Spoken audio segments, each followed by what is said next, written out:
nalulungkot ako kasi marami naman tayong ganyan na kaibigan, di ba, na sa ending, hindi maganda ang kinalabasan. Yes. Pero at least yung kahit papaano, sana may mabitbit kang alaala. Alam ko yung kaibigan ko, naranasan niya yun. Alam ko kahit papaano may mabait namang ginawa sa kanya yun.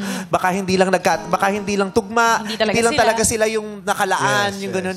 Pero hearing that kind of, nalulungkot ako for her, for the both of them. Yung sa negosyo namin, in all fairness, binibigay ko talaga sa kanya yun. Yung nagnegosyo kami, yung food products namin, yung mga recipe ko, sabi niya, babe, ang galing mong magluto, ganyan, sayang to. Ganyan-ganyan, inegosyo natin. Pinush niya talaga ako. So, in-encourage na talaga akong magnegosyo kami, ganyan. Nilakad niya lahat. Sobrang, yun, binibigay ko sa kanya yun. Ang sipag niya doon sa pagkuha ng license, sa yan. And then, this is the problem.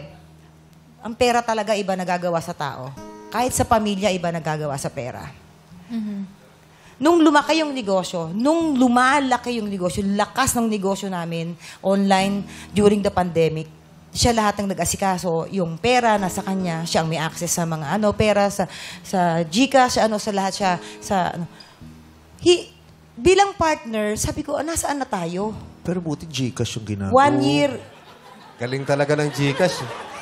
Hindi, totoo naman Pag kayo hindi ko naasahan sa magpasikat, totoo sinasabi ko naman sa inyo. Tapos, Nagparinig na eh. May pupuksain ko. Magkakapuksa. Kontrata mo na. So, kaya today ang desisyon.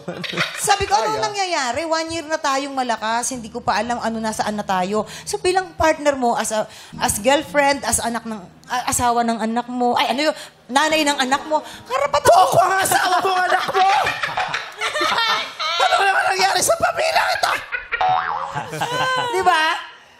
So, karapatan ko malaman nasaan na tayo. Bakit hindi kayo share sa bangko? Bakit?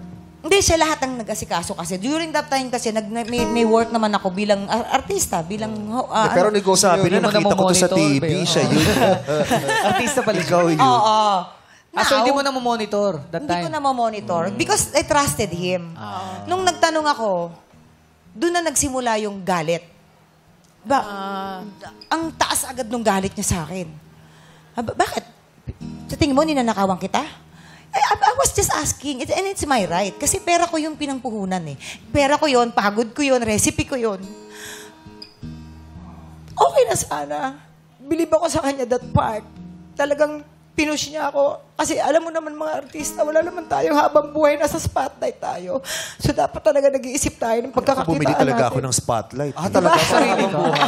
Ako naniniwala, di daw habang buhay may spotlight. Ay, bakit solo mo? Bumili ko ng spotlight. Wala man akong show may spotlight sa bahay.